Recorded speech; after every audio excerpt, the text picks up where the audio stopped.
Hello दोस्तों, कैसे हैं आप लोग। जोसेर क्लासेस में आपका स्वागत है। आशा करता हूँ आपकी तैयारी उत्तराखंड सब इंस्पेक्टर की बिल्कुल सही चल रही होगी। जो भी विद्यार्थी उत्तराखंड में उत्तराखंड सब इंस्पेक्टर की तैयारी कर रहे हैं उसमें द्विघात समीकरण से 3 प्रश्न देखने को मिलेंगे। मैं यहाँ पर आप लोगों को पूरा सॉल्यूशन कराने नहीं आया हूँ, बस ये बताने आया हूँ कैसे कैसे क्वेश्चन आप लोगों के बनते हैं। सबके पास घर में किताबें होंगी, उन किताबों को आप अच्छे से कर लें, क्योंकि यहाँ पर जितने भी सिलेबस है उसी सिलेबस में आप लोगों का यूके एसएसयू के पीएससी जो आपकी लोक सेवा आयोग है यहीं से प्रश्न बनाएगा।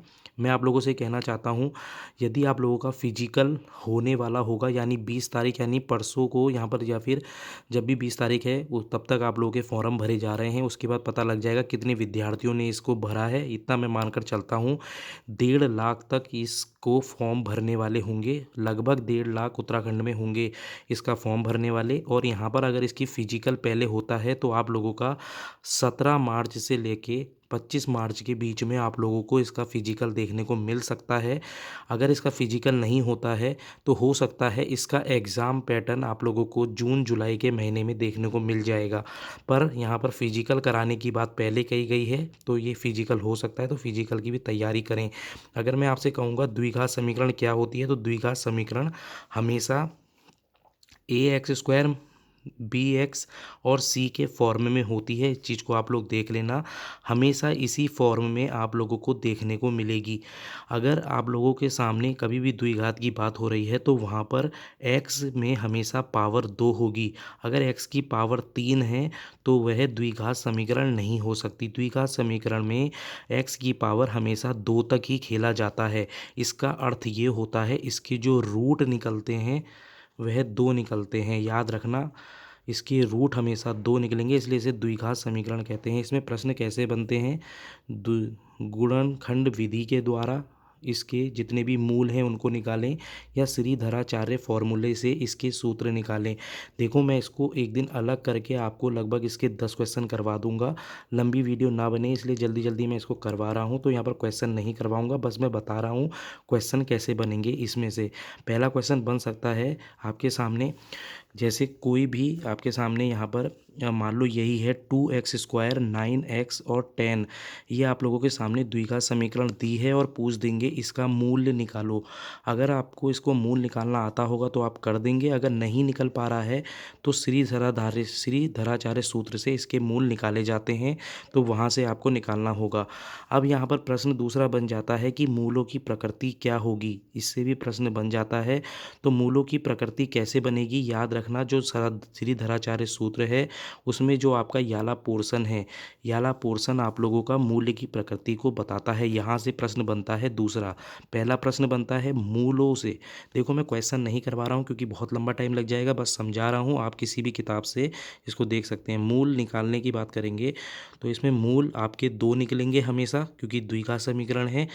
पहला क्वेश्चन बन जाएगा कि मूल्य निकालने की विधि बताएं। गुणनखंड विधि, श्रीधराचार्य सूत्र और पूर्ण वर्ग विधि, इन तीनों से आपके यहाँ पर मूल निकाले जाते हैं।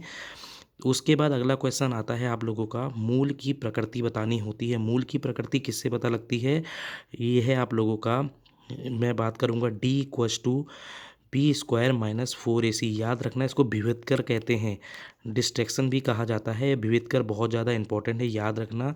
अगर मैं आपसे बात करूँगा ये क्या है, देखो जो द्विघात समीकरण है ये अपने आप में एक तरीका है। इसके तरीके पर आप लोग बहुत सारे प्रश्न बना सकते हैं, परंतु इस पर भी कैसे प्रश्न बनते हैं मैंने बताया। मूल निकालना है, मूलों की प्रकृति निकालनी है। मूलों की प्रकृति कैसे निकालनी है उसको मैं थोड़ा सा बता देता हूँ।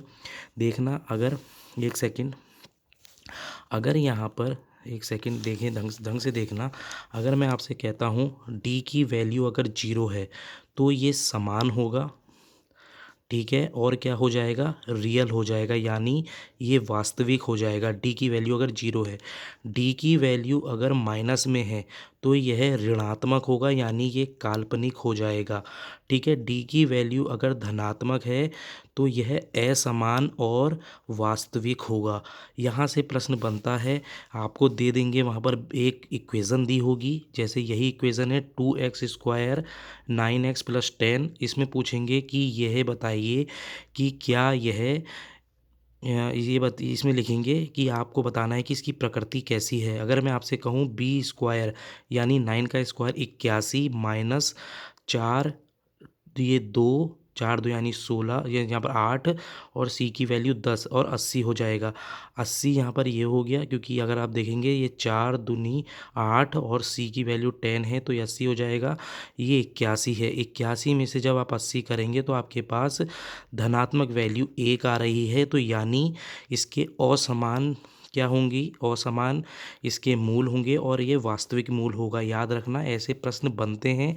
नहीं समझ में आया है तो आप मुझे कमेंट ज़रूर कर देना। जल्दी जल्दी करवा रहा हूँ, आपका टाइम वेस्ट ना हो, इसलिए इसको हम आगे बढ़ते हैं।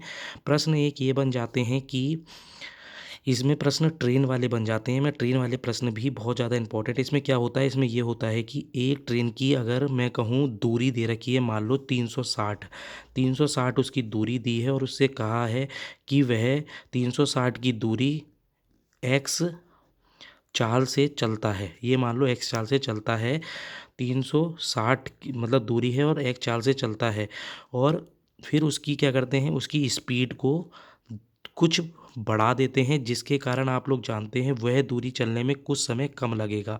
अब प्रश्न ये बनता है कि 360 दूरी तय करने में एक्स समय लग रहा है, और अगर आपसे बात करेंगे कि उसकी चाल को 8 बढ़ा देंगे तो 8 बढ़ा देंगे तो उसकी दूरी को तय करने में इतने घंटे कम लगते हैं या अधिक लगते हैं। ऐसे प्रश्न इसमें बन जाते हैं। ठीक है, आयत वाले प्रश्न बहुत इंपॉर्टेंट हैं। इसमें प्रश्न यही बनता है कि चौड़ाई आप लोगों की एक्स दी है और चौड़ाई लंबाई के दुगनी है, तो वहाँ पर ये वाले प्रश्न बन जाते हैं। दो क्रमागत धनात्मक संख्याओं का जब गुणनफल होगा, आपको पता होगा क्रमागत संख्याएं x और x प्लस 1 होता है, इसमें हमेशा गुणनफल की बात कही जाएगी। जब भी मैं यहाँ पर बात करूँगा क्वाड्रेटिक इक्वेशन की, तो हमेशा जब भी प्रश्न बनेंगे तो ये डायरेक्ट बनेंगे। पूछ लेंगे जैसे दो क्रमागत धनात्मक संख्याओं का योग मान लो 410 है, तो उन दो संख्याओं को ज्ञात करो। तो इसको करने की विधि अपनी भी है, परंतु प्रश्न यहीं से बनते हैं। एज वाला प्रश्न बहुत इंपॉर्टेंट हर बार बनकर आता है। उसमें लिखा होता है रोहन की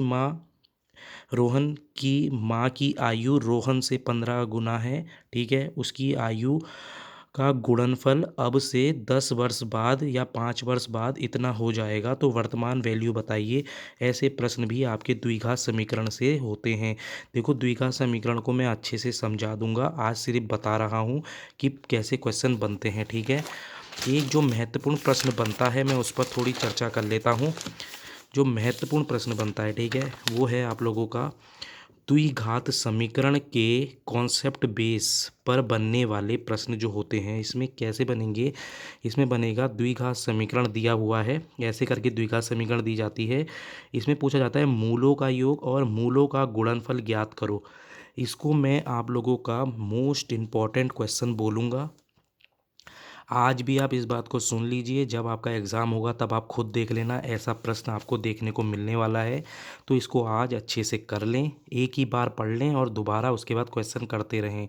द्विघात समीकरण के मूलों का योग और मूलों का गुणनफल क्या होता है, मैं आपको पहले फॉर्मूला बता देता हूँ। जब भी मूलों का योग होगा तो मूलों के योग में एक्स यहाँ पर जो alpha plus beta b minus b upon a हो जाएगा। अब आप कहेंगे बी क्या है, ए क्या है, तो मैं बता देता हूँ। ये कॉफिशिएंट जो भी होंगे, एक्स स्क्वायर का कॉफिशिएंट ए होता है, एक्स का बी होता है और ये सी होता है। ठीक है, गुणनफल इसका क्या हो जाएगा, सी अपॉन ए हो जाएगा। अब यहाँ पर आप लोग इसकी योग की बात करेंगे तो माइनस बी कितना दे रखा है, -3, तो माइनस माइनस 3 हो जाएगा, ये वैल्यू हो गई। इससे आप लोगों का टोटल हो जाएगा। ठीक है, ये 10 हो जाएगा।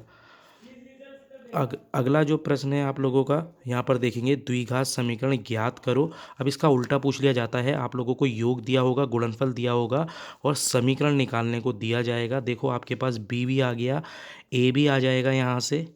देखो बी क्या दे रखा है, मैंने पहले ही बोला था मूलों का योग क्या होता है, -b/a, गुणनफल क्या होता है, c/a। अब 7 है तो 7/1 हो जाएगा और ये 12/1 हो जाएगा।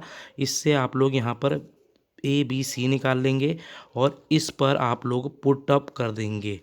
ठीक है, इस पर आप लोग पुट अप कर देंगे और आपका सूत्र डायरेक्ट निकल आएगा। ठीक है, इस पर आप डालेंगे तो आपके सामने ये दिख रहा होगा।